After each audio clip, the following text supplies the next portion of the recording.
పెరుగుతున్న సాగు ఖర్చులు, అడుగడుగునా ఎదురవుతున్న ప్రతికూలతలు ఆక్వా రైతుల్ని అగాధంలోకి నెడుతున్నాయి. పంట తీసే సమయానికి ఎగుమతిదారులు సిండికేట్గా మారి ధరలు తగ్గించడం రొయ్య రైతులను ఆవేదనకు గురిచేస్తోంది.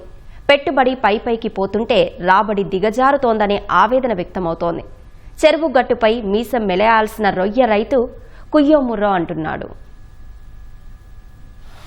పశ్చిమ ఆసియాలో జరుగుతున్నటువంటి ఈ యుద్ధ ప్రభావం ఆక్వా రైతుల మీద కూడా పడిందని చెప్పి ఆక్వా రైతులు అయితే ఆవేదన వ్యక్తం చేస్తూ ఉన్నారు. ఎగుమతులు దిగుమతులు నిలిచిపోవడం, దాంతోపాటు ఉన్న కొద్దిమంది ఈ కొనుగోలుదారులు అయితే మాత్రం సిండికేట్ అయితే ఉత్పత్తి అయినటువంటి రొయ్యల్ని కొనుగోలు చేయటం లేదని చెప్పి ఆవేదన వ్యక్తం చేస్తూ ఉన్నారు. అదేవిధంగా రొయ్యల దిగుమతిని మాత్రం కూడా ఒక టన్నుకి 40,000 రూపాయలని తగ్గిపోయినట్లు కూడా చెబుతూ ఉన్నారు. దానివల్ల మేత ఖర్చు పెరిగిపోయింది. అలాగే చెరువులో చల్లేటువంటి రసాయన ఎరువులకి కూడా అధిక మొత్తంలో అయితే మాత్రం రేట్లు పెరిగిపోయినాయి చెబుతున్నాయి. ఫలితంగా పెట్టుబడి పెట్టిన పెట్టుబడి కూడా రావడం లేదని చెప్పి కూడా ఆక్వా రైతులు ఆవేదన వ్యక్తం చేస్తున్నారు. మొత్తంగా ఒక్కొక్క చెరువుకి ఎంత పెట్టుబడి పెడుతున్నారు, వాళ్ళు ఏ విధంగా ఈ కొనుగోళ్లు ఉన్నాయి, ఈ అన్ని అంశాలను ఈ కథనంలో చూద్దాం. ప్రకాశం జిల్లా ఒంగోలు, కొత్తపట్నం, టంగుటూరు, సింగరాయకొండ, ఒలవపాడు, నాగులుప్పలపాడు, గుడ్లూరు మండలాల్లోని తీర ప్రాంత గ్రామాల్లో 20,000 ఎకరాల్లో రొయ్యల చెరువులున్నాయి. వీటిలో సుమారు 13,000 ఎకరాల్లో టైగర్, మిగతా 7,000 ఎకరాల్లో వనామీ రకం సాగు చేస్తున్నారు. సాధారణంగా 40 కౌంటు రావాలంటే 4 నెలల సమయం పడుతుంది.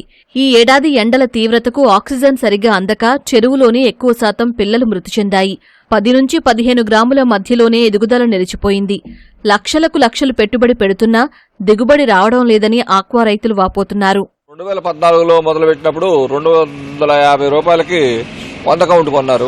అప్పుడు మేత 25 కేజీలు 60 రూపాయలు ఉండేది. ఇప్పుడు 25 కేజీలు 90 రూపాయలు అమ్ముతున్నారు. 250 రూపాయలు కొన్న రొయ్యలు 100 కౌంటు ఇలా 220 రూపాయలు కొంటున్నారు. కూలి వాళ్ళు గాని కరెంటు గాని డబల్ అయిపోయినాయి. రొయ్యల రేటు 25% డౌన్కి వచ్చింది. ఈ తగ్గిన రొయ్యల రేట్లకి మేము వ్యవసాయం చేయడం చాలా కష్టంగా ఉంది. ఆ రోజున 560 రూపాయలు 570 రూపాయలు టైగర్ అమ్మింది. ఆ రోజు మేత కట్ట 600 రూపాయలు 700 రూపాయలు. ఈ రోజున 2100 2200 మేత కట్ట అమ్ముతుంది. ఈ రోజు 500 రూపాయలు టైగర్ అమ్ముతుంది.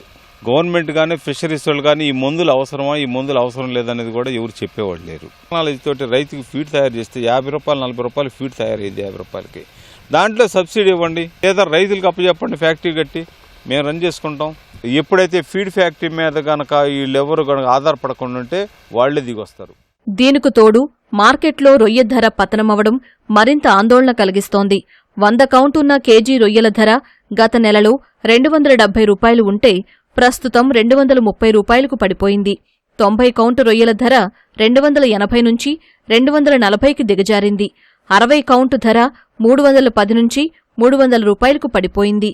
రొయ్యల మేత, చెరువులో చల్లే మందులు, రొయ్యలకిచ్చే ఔషధాల ధరలు పెరగడం నష్టాల్లోకి నెడుతున్నాయి. రొయ్యల రేట్లు బాగా తగ్గించేస్తున్నారు. ఫీడ్ రేట్లు పెరుగుతున్నాయి, మెడిసిన్ రేట్లు పెరుగుతున్నాయి, అన్నీ పెరుగుతున్నాయి.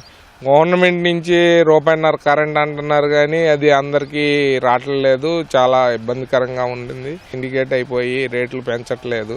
కేవలం యుద్ధం పేరు చెప్పేసి రైతుల్ని దోచుకుంటున్నారు. ఎంబడ సిఫా, ఆర్జీసీఏ వీటి వల్ల రైతులకైతే ఉపయోగం లేదు. గవర్నమెంట్ మానిటరింగ్ చేయాలి వాళ్ళని. ఫిషరీస్ డిపార్ట్మెంట్లు ల్యాబులు పెడుతున్నాయి.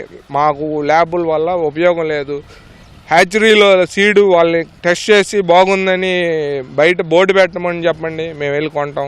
గవర్నమెంట్ అయితే మానిటరింగ్ అయితే కంపల్సరీ కావాలి. మాకు కూడా సబ్సిడీలు ఇచ్చి ప్రభుత్వం కల్పించుకుని దళారీ వ్యవస్థను అడ్డుకోవడంతో పాటు ₹1.5కు కరెంట్ ఇప్పించి తమను ఆదుకోవాలని ఆక్వా రైతులు కోరుతున్నారు. ఎండ తీవ్రత ఎక్కువగా ఉండటం వలన రొయ్య పిల్ల ఏవైతే ఉందో ఆ సీడ్ కూడా మేత తినకపోవడం, ఈ ఒక్కపోతలు ఆక్సిజన్ సరిగ్గా అందకపోవడం ఫలితంగా అయితే మాత్రం వాటి ఎదుగుదల నిలిచిపోయిందని చెప్పి కూడా రైతులు ఆవేదన వ్యక్తం చేస్తూ ఉన్నారు. గత ఏడాది చూసుకున్నట్లయితే 50 కౌంటు రొయ్యలు మాత్రం 370 రూపాయల నుంచి 350 రూపాయలు ఇలా ఈ కొనంలో కొన్నారు. అయితే ఈసారి మాత్రం కేజీకి వచ్చేసి 310 రూపాయలు మాత్రమే కొనుగోలు చేస్తున్నారు. దానివల్ల తీవ్రంగా నష్టపోతామన్నామని చెప్తున్నారు. క్షేత్రస్థాయిలో దానిని అధికారులు పట్టించుకోవడం లేదని చెప్పి కూడా ఆవేదన వ్యక్తం చేస్తున్నారు. దీనిపైన మొత్తంగా ఆక్వా రైతులకి రాష్ట్ర ప్రభుత్వం అండగా నిలవాలని చెప్పి కూడా ఆక్వా రైతులైతే ఆకాంక్షిస్తున్నారు. కెమెరామెన్ శ్రీనివాస్తో రామకృష్ణ, ఈటీవీ న్యూస్, ప్రకాశం జిల్లా ఒంగోలు నుంచి.